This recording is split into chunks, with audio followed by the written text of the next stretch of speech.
Welcome back. And in this video, what I want to do is go through the entire Excel worksheet or document, whatever you want to call it, from start to finish. I'm done. But at this point, what we need to do is we need to go back and make sure that our tables look good, our figures look good, that we have the descriptions we need in preparation for the next video, in which I'm going to start putting together the pieces that would go into the executive summary, leading up to the writing of the technical report, leading up to the development of the 2-page or less executive summary. That's what we're really building up to.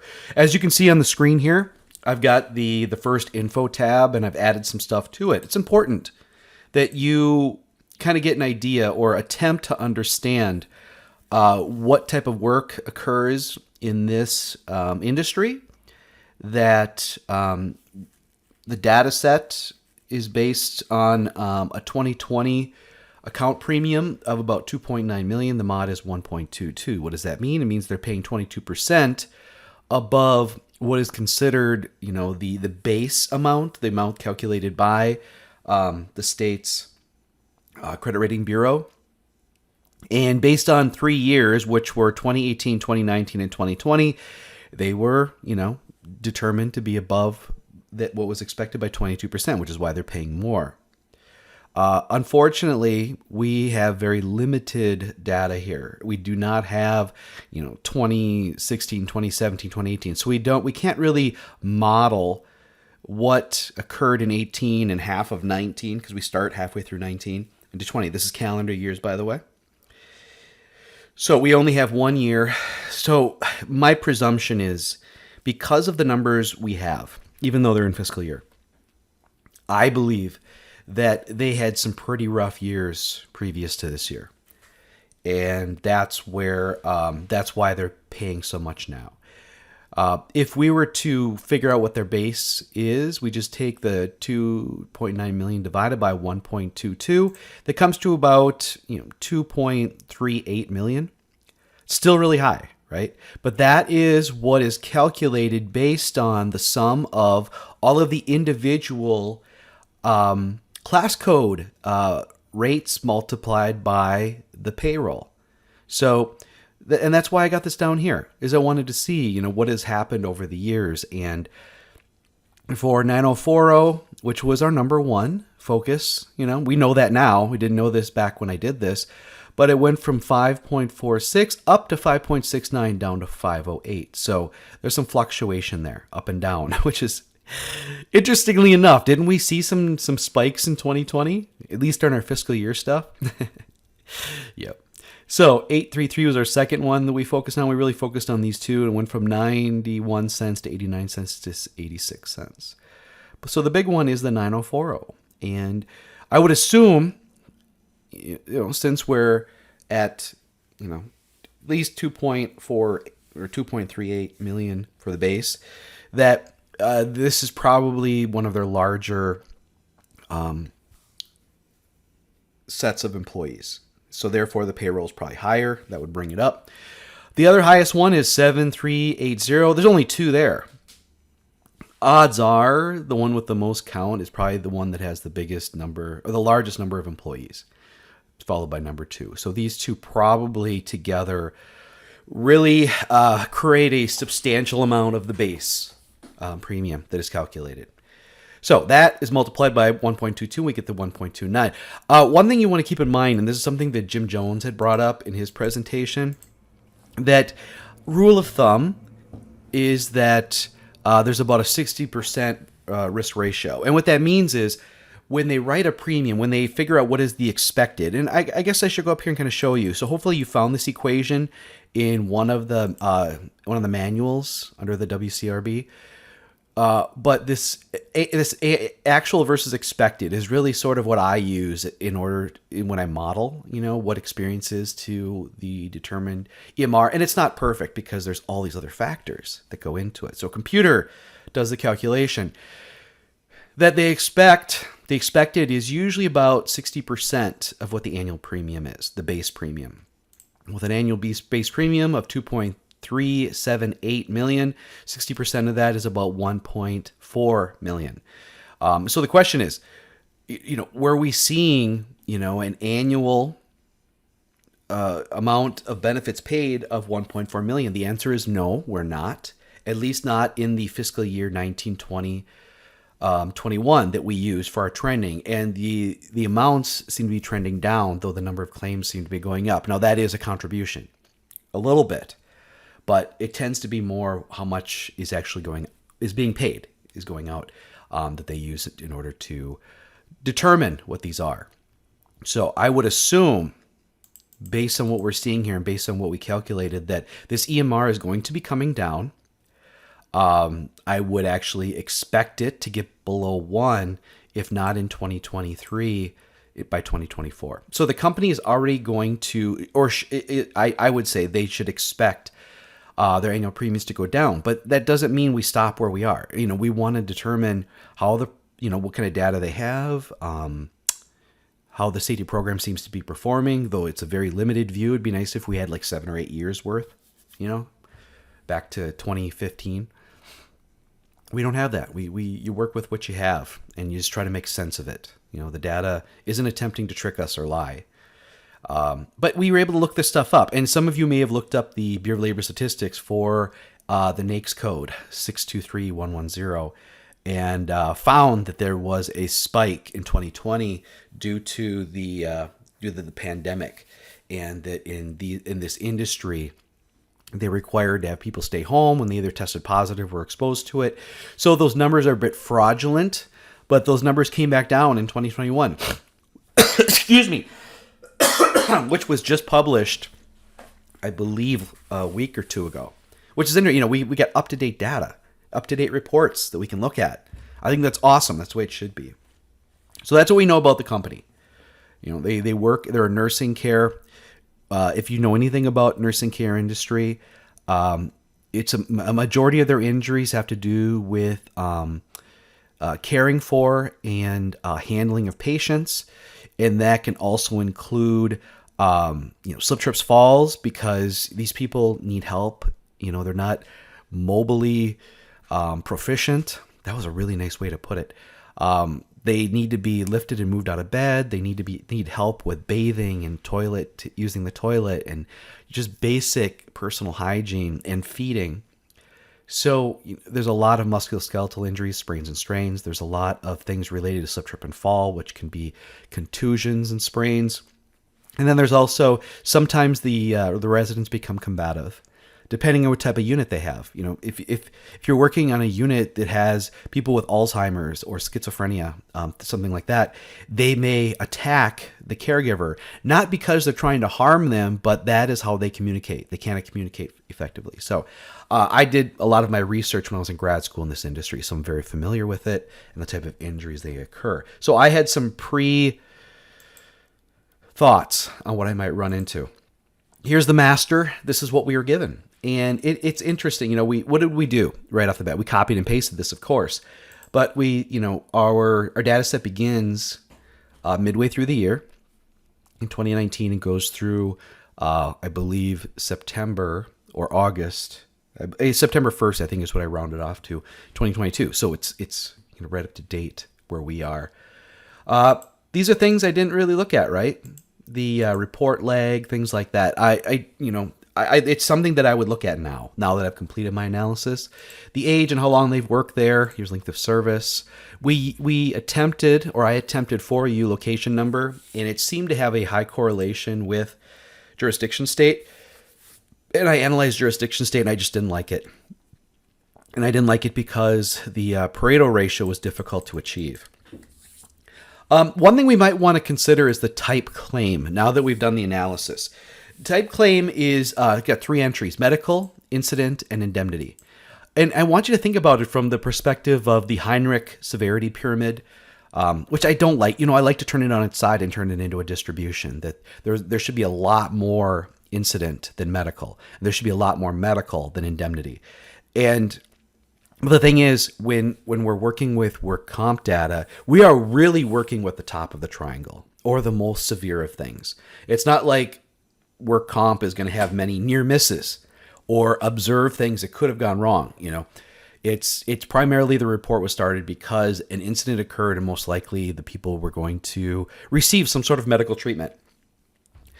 even OSHA has other recordable, which is right around first aid. So they actually, cover things that go lower into the pyramid. But of course, a majority of what could cause, an injury, an actual injury, are the near misses. And these aren't really captured in this data, though. I think as well as I do, when we did the distribution, we found that there's evidence to believe that, a majority of our stuff is on the lower end of the severity continuum. Yeah, that's probably not the right word, but we got the close date cause, detail cause. We use that as one of our determinants, variables. Body part, I don't like to use. Nature, I don't like to use. Nature is like the diagnoses. Too many people do these, and I just don't see the value really in it. Because what I want to do is I'm not finding an actual answer per se. What I'm doing is I'm finding out where I should ask questions and maybe what I should be asking questions about. That's what this whole thing is about. And then we've got the dollar amounts related to the claims here. And that's what we can use to convince management to invest and support the safety program, because this is their language. Dollars that are being paid out, reducing profit, things like that. And then it's also interesting to look at the loss description sometimes. I didn't do a lot of it this semester. I've done it more in the past. I did read all of the outliers, on one of the videos. But if you get a chance, go through and read some of these, especially the ones we're focusing on, to find out what type of work they're doing. This is, again, meant to give us more information in order to approach it with really good questions. And it's not, what did you do wrong? It's, help me understand how the job, puts you in these positions, and what could we do to, different equipment, different design of the room, different schedule, different requirements for our workers. What is it going to take to minimize these factors that have allowed people to continue to get hurt over time, at least within the history of the data we're looking at or analyzing. As you go through, what I want you to do is try and center the work. So when I go through and start clicking on tabs, I can see what you've been looking at. And see, I didn't do this in the earlier video, but I kind of broke down the incident medical indemnity. And what are the ratios here? Out of 10, we have about a 6.3 to a 9, or a 6.3 to a 1. And this would be a 2.7. So these incidents are not as representative from a racial perspective, but it's interesting we have this many. Incident are the $0 claims, I believe, something in that order. Number of open claims, and then what is the influence? Because what did we do? We took out outliers in order to give the frequency more weight in determining what the priorities are. Because it's really, again, as Heinrich said, as Bird said, it's much easier to focus on the things that are very severe because they're right in our face. Oh, we got to prevent these really severe things. But there's value. There's opportunity. That's the better word. There's value and opportunity in considering the frequency of things, no matter what the severity. And I asked you to read some of the articles on the serious injury fatality people and what they think. And they think the really severe stuff, there's completely different causal factors than the frequency, low severity stuff. What did we find? Well, when we get to the end, I'll show you, and we can answer some of those questions. So, why did we do this? Because you need to know what's in the data you're about to analyze. Too many people rush into it, or they take the easy to grab. You could call them statistics, or here I call them descriptive statistics. I think this is a nice, honest breakdown, and this is something I would want to know about every data set I'm working with. Is the average and median, how far apart are they? If I have a bunch of $0 claims, what would it be if they weren't considered? What's the maximum claim? What's its influence or percentage of the total? And then I've got the individual payments here. And it's just interesting that medical is more than indemnity. I don't know if Jim brought it up, but for a very long time, indemnity was always higher. But with the increased costs related to healthcare and other factors, I don't want to get into a political discussion right now, that medical has now more than exceeded its contribution to the amount that goes into work comp. And I don't want to get too far into it. I'll let others talk about the political aspects of it. But yeah, that's new. That's somewhat new. And make sure that everything has a comment too. So this is a nice, I'm going to save it. Should have saved it under a different name. This is week 5 final, but okay, I'll have to do that next time I do it. We did a distribution, if it allows me. And I might have to shrink. No, that's a nice thing. So what did we find out here? 185 $0 claims. These would be the incident ones. I don't know if those numbers were the same or not. Median is, below. This is per $500 in claim amount. Stops at 50,000. We only had 11 claims there, but they accounted for, a big percent of what the overall paid was. The average is here, and below the average, we have 88.8%. So we do not have a normal curve. Therefore, just stating the average amount per claim is not an honest representation of what's really here, because people automatically think that's around the 50th percentile, and it is not. The median is the 50th percentile, which is why we identify and remove outliers. We try to make it a little bit less biased. I was going to say fair, but less biased is the better term. So we went from a median to average of 300 to about 4,000 to about 300 to 1,500. Still not great, but closer. It's better. And by removing the outliers, the maximum claim has less influence. So this 26,000 is going to kind of give a bias to when we do the risk priority number. Everything is working up to the risk priority number. The percent count, which is the frequency, multiplied by the percent total paid, which is our proxy for severity. Risk is equal to frequency or probability times severity. And so here's the new curve after the outliers are removed. You want to see it be, nice and smooth like this. More consistent within sort of a general working norm. So yeah, there's outliers in the number of $0 claims, yes, but this right here isn't as bad. And if we were to take off more, pretty soon there'd be almost no total paid, and it'd be very difficult to do the trend analysis we're going to do later. And so this is one of the tables I'll bring to my or I brought, I should say, because it's past tense, to my final results tab, because I'll be taking information off of this from my final tables. So here's pre-removal, so I can show where I had made the cutoff. And I think that this compared to this, it's very obvious why, once that was clipped off, how that's much more gentler, though starting right there would be fine as well, but then we'd be down to 15,000. The difference between 26 and 15, again, it still would be a lot. It'd pull off a lot more. Here's the trend all. So how is the safety? So how is the data? The data is what it is, but here's what we have. We have the descriptive statistics. We've got a distribution per $500 of claim paid, and we've got a identification of what would be considered extreme claims or outliers. That's what I want you to talk about for the quality. I don't want to say good or bad. The breakdown. Provide the breakdown. So sometimes it's not. I'm not looking for an exact answer. I'm looking for you to report what was found, what the facts are of the case. How's the safety program performing? Well, it appears based on just 3 fiscal years. And why did we do fiscal years? Because the data that was drawn, or the loss run report, began in mid-year. So therefore, in order to have one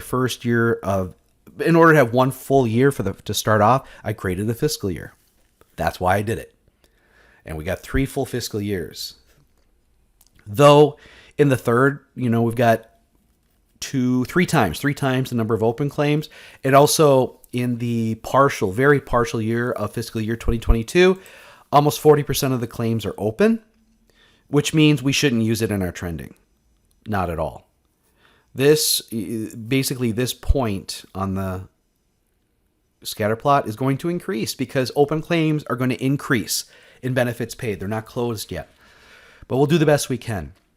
So the number of claims appears to be going up, which gives potential for costs to go up unless they've instituted some sort of aggressive early return to work program, in which maybe they're curtailing and having a lot less indemnified claims.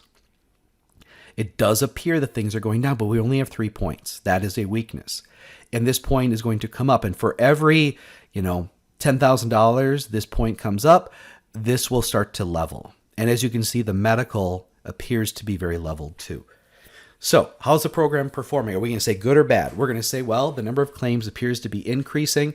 And what I could do and what I should do is, and I didn't do it here, is to add the equation. Sorry, my sinuses are still kind of stuffed up. I apologize for that. It's kind of gross. I know. It's going up by about 26 claims per year. But the payments, the amount of benefits paid, appears to be going down by about $66,000 and change per year. That's the trend line. Is the R squared very good? No, we want 0.5 or better. We do have a 0.85 over here. The average paid per claim, it's that is reliant on what these two are, and so it's not good. I used to use it a little bit more, not so much anymore. And we have a breakdown of where the max claims are, their influence, where the open claims are, the $0 claims. Looks like the $0 claims were really high in 2021, so this one has our highest frequency with being $0, which is why it's probably so far down, and that's so far down.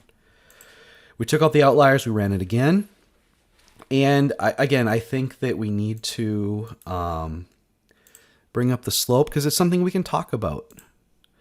There's that one. And here is this one.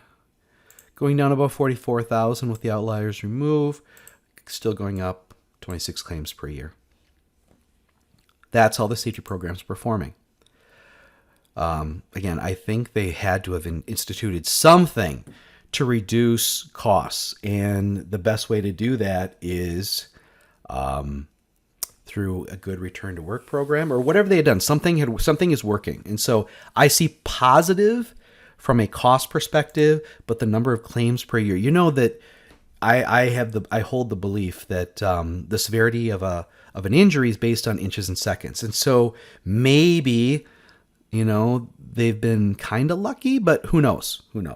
I still think, if both of these were aging down or trending down, that would be awesome. But one is up, one is down. So we got to find out where to focus. I did a trend with 35. It wasn't worth it. I didn't see value in doing it that way. Here's the first class code with all the data. So outliers are included. Try to get this better centered. There should be a comment here. So we were able to achieve the Pareto ratio. We did a risk priority number sorted high to low because it is really only a rank order approach. The quantity here doesn't provide us anything except for when there is a large jump in magnitude from the ranks from one to the other. It gives us indication of maybe where a natural cutoff exists, similar to the way we did the outliers. We had two that met and exceeded our expectations. When we took out the outliers, the trend didn't change. It stayed the same. So this is a solid choice for analysis because with and without outliers, the two priorities still met the Pareto ratio, the significant few, the insignificant many. So there's a lot of value in analyzing by class code here. Yeah. Here, by the way, some of you turned in your tables and it was like this. What the hell, yo? Make narrow this, make it look good. We really don't need the RPN. I guess we could, and so we'll highlight this. Do we need to put the numbers over here? Well, that was just for our analysis here. So if we're going to do everything, yeah, go ahead. But maybe I will include the totals because that looks good. I want you guys to be turning stuff in that looks good and not some, slop. Let's see. What do I like? What does this look like? I wonder. Make sure there's comments here. So it does kind of sort things out. We have to get rid of these arrows down, and we do that by getting rid of the filter. I think sometimes it looks good when all the columns are the same width. So you pick one of the ones with maybe a wider column. That looks nice. Some may be able to be manually, narrowed because you just don't need that much space for some of these. Count, percent count. Those needed more space. Average. RPN. That's kind of crazy, right? It's rank order. So make sure that's all it does. That's all it's telling us is this is 1, this is 2. There we go. That looks a lot better, doesn't it? Maybe I should write out percent. Percent count, what does that mean? Percent total, what does that mean? So the percent count of the, whatever, the percent that the count of the total. And the total is, see, it says right here 606. I go 625 because now what I do is I know from looking at it here that this is the outlier. This is what the outlier is removed. Same with here. I know, but if you go and divide by the new one, it has 100%, you're not going to know unless you are keen enough to know what the original totals were. That's why some of you had asked me about this. That's why I like to keep it at the original. Now I have to do a modification here to see what the adjusted percents are, but I think that's okay. I'd rather it be based on a consistent basis, which are the original totals. Don't include these top lines. That's just stupid. It doesn't mean anything. This deserves a title and a number as well. And again, make sure you have your comments. I'm going to do a file save as because I should have done that before. This is week 5. I'm just going to say final results. Burr, burr, burr, burr, burr.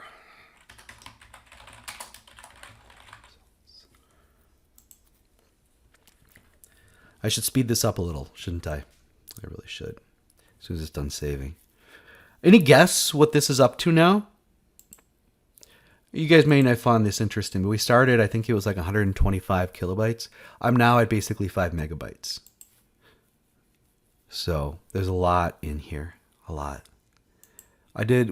Now here's what's interesting is we did everything with and without.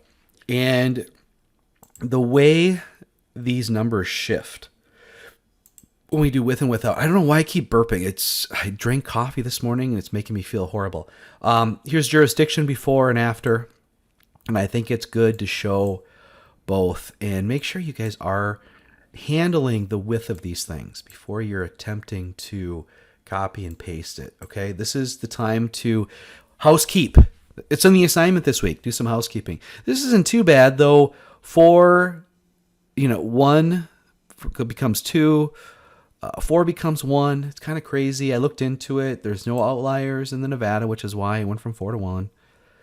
Because you remove the outliers, it's going to drop down. There's less percent total paid, though this doesn't change much. Not great. Not great. It's kind of like the R-square value. We did the cause. We didn't have to convert anything to a new cause this time, which we skipped a step. We didn't have to do a step. I'm glad they're doing this. I don't know if they listened to my recommendations over time, but this is much easier to work with. Got a nice Pareto. Then when we remove the outliers, 1, 2, and 3 stayed the same. When I see that, it's like I'm probably going to stick with these. I like it when things stay consistent with and without. And we're able to get somewhat of a decent Pareto, though the frequency has been weakened a little bit in my regard. Did the detail all, got a similar weird thing. Oh, that needs to be recentered. I'm going to save my work.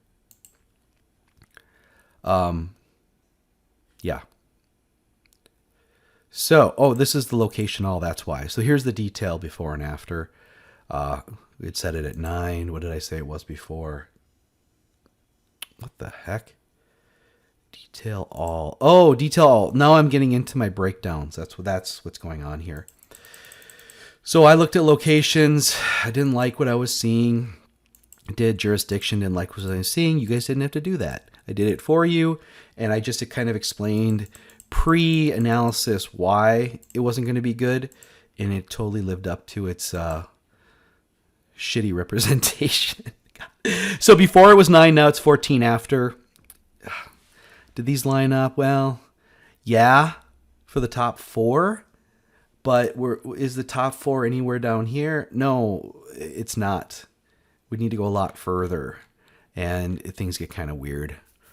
So I always prefer to work with smaller combined groups of causes. We call them parent causes. These would be considered child cause categories. And then I did more work with the jurisdiction that you didn't have to do.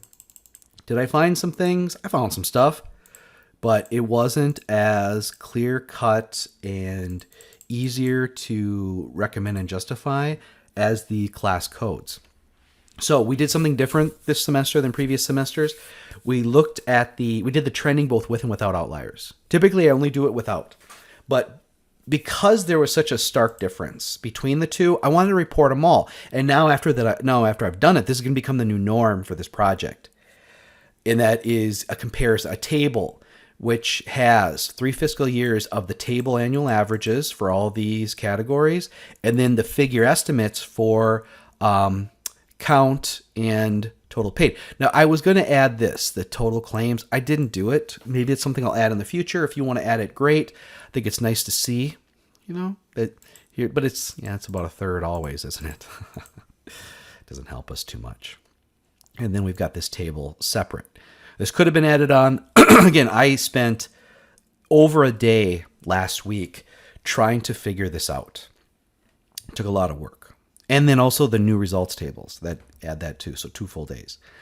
So I've got the all as a base, and then I did my top 3, which was combative, slip, trip, and fall, and resident handling. And that's for all. And how did I know what to go for? Well, I scrolled down to my causes and looked at the 1, 2, 3. It stayed the same, because as we start reducing what we're focusing on, this could shift. It could change.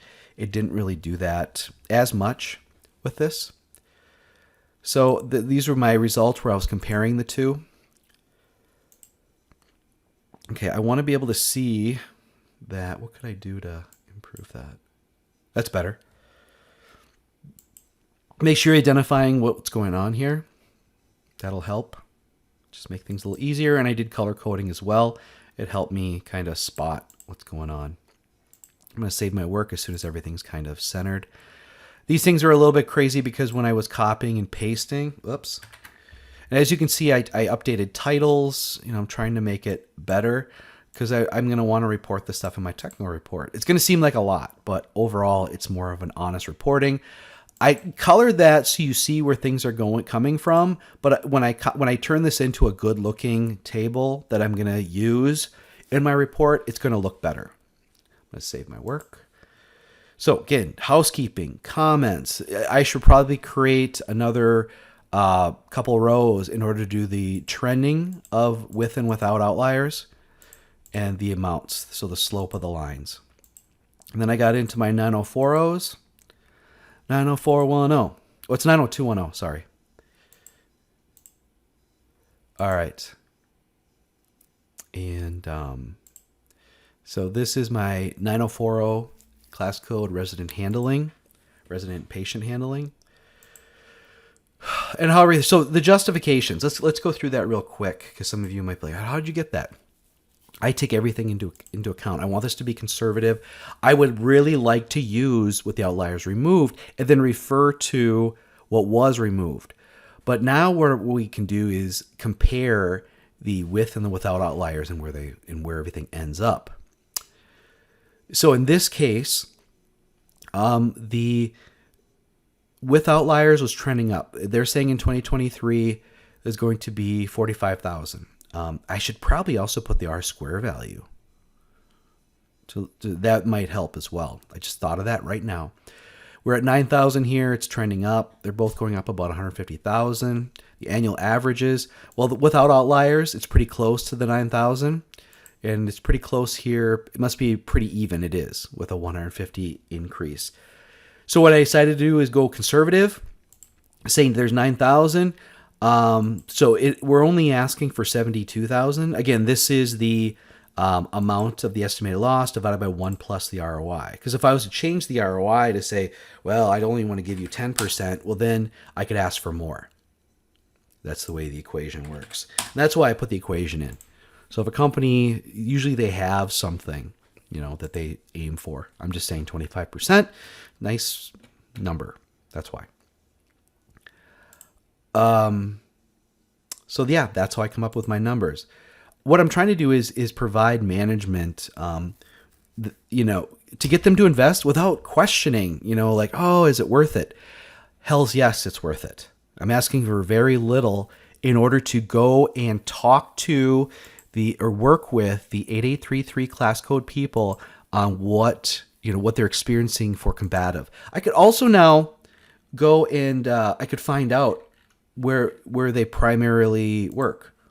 So what are my majorities here?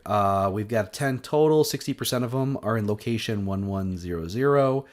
60% of them work at the site Colorado. There's a combative.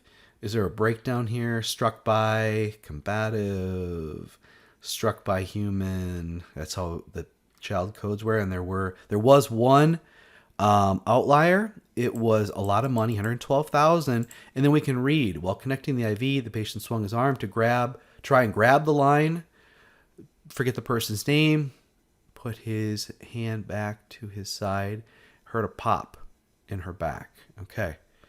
So it seems like it was kind of a freak incident. What can we do to mitigate that? And we could ask questions of other workers. Have you ever experienced something like this? Yeah, I did, but didn't get hurt by it. Okay, now I got to get this recentered.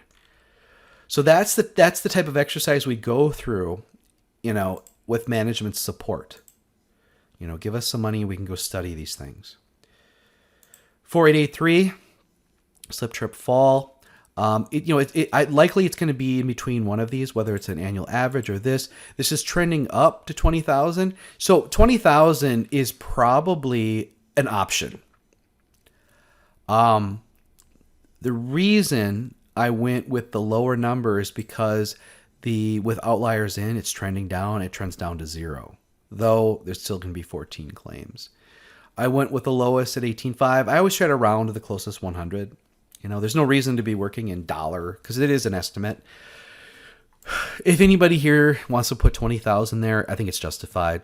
I do. What did we have for an R square here? That was for the count. It's very low. Okay, that's why I went with the lowest, because it goes boop, boop. Again, if you want to put that in notes, it's boop, boop. I better not see that in your reports. Yeah, so I went with the lower of the two, but I still think it's very justified because of these really high claims here. And then the resident handling, again, I would never really go 0 if there's going to be something here. This was the next lowest, 36,000. With the outliers removed, it goes to 0, yeah, but we had a year. And the other thing I do is I'm estimating this, and I look and see how many of the years would suit that. And at least 2 of them do. And so I find that to be supportive. Do we have that here with 18.5? No, we only have 1, but it's double. And I'm not going to pick something random. I want to pick something off of this chart. And so it's either going to be 0 or 18.5. I think 18.5 is justified. Here, 9. Again, it's only 1 year, but I think it's justified. When outliers are removed, you're going with the lowest number you possibly could, other than going for 0. We get to the 940 stuff. Move that over a little so I can see. One with 48. Now with the 15, it is trending down. It's a 0.26. But if I look at here, we've got at least 2 of the years that are above or close to or above 48,000. So I felt the 48,000 annual average was a better thing. And with resident handling, we already had for a different group 36,000.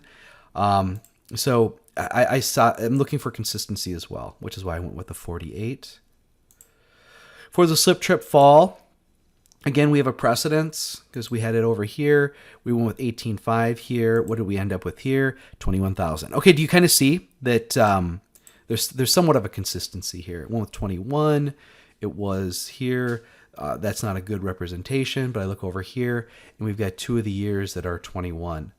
Whereas if I was to go with the 40,000, I guess that could possibly be justified. but there's only one outlier. It's only 34,000, and I didn't want to go above the one outlier, so I went with the 21. And in this one, so this one was a loan. This is manual material handling. Everything was, so it's trending down here with outliers. Without outliers, it's trending up about 16.8 per year. We have 3 claims worth $135,000 that aren't included. And instead of going with the 90, I went with the lower of the two with 41. So I went 41,000. Look over here, and we've got 2 years in which we're above 41,000. So that's how I resolved what my estimated losses would be. I had 4 options. I tried to go with the most conservative and justified. So the amount is below, hopefully, 2 of the 3 years we have here. I'm reporting trending, what that trending might be, reporting what outliers were removed in the calculation of either the average or the trend, and one with the lowest. Again, trying to go with a justified conservative estimate. I did some comparisons here so we can see how we compare to state numbers from a cause per claim. It was interesting. You might want to talk about it. Ultimately, getting to this here. Okay, this is longer than I thought, but some of you had asked me. So it took me a while to figure out this stuff. So I copied and pasted each of these 6 priority sets. See, I've got all the data here. I've got the estimated loss and those numbers there. Down here, I pulled some tables. I could have pulled charts. What I did is I just wrote down what the 2023 numbers were from them. And then I've got this table as well. So it's like everything combined led to this point. And I created 3 tables versus 1. And so we've got the priorities here. Notice it mixes up a little bit because I sorted them by what these amounts would be. Okay. This was after I completed all the tables. Because you would think 8833 resident handling or the slip, trip, and fall, because of the numbers you're seeing here, would be number 1. But when you go over to the right, what the trends were and what the most conservative estimates were, it came out to be these. So this is really awesome, I think. I like this. This is a great addition to this project. We've got the final results by annual averages. Great, right there. There's the big results from the trending with and without, and with and without outliers is what I meant. Here's the trending and forecasting using scatter plots and what they meant in a side-by-side comparison, ultimately leading to, here's what I'm recommending to management. We focus on these 6 areas. So these 6 items, these paired priorities. And this is the total amount we're asking. No, we're asking for this amount because we're estimating conservatively the company's going to pay this much. And that's a low estimate. Yep. Going back, some of the other things that I added that I really like is the priorities versus the company-wide totals and what % they represent. Another great thing to share with management. That did our analysis, did it do what we'd hope it did? That and more, ladies and gentlemen. That our priorities helped us, all the work we did, all of it, came down to what did it represent? It gave us a good representation of the low-hanging fruit, that if we can find out what the root causes are to these, that are causing these claims, and we can redesign the job, provide different equipment, change things, functionally change things without blaming the worker, that the number of claims should go down. Hopefully the amounts go down, and all that will have a big impact on the overall annual claim amounts, and that should drive down the EMR. I hope that this video from start to finish kind of helped you see the full picture, because this is what we were working toward. But all of these 2 other tables are fantastic. They really are. They support the effort put into it. We have an intimate knowledge of their claim experience through this entire process. So it was well worth the stress and hours and stress and anxiety and time that you put into this. I said everything like twice. But look what we have now.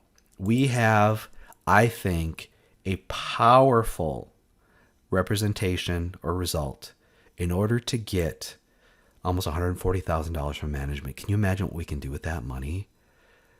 Just going and talking to the workers, studying them, working with them.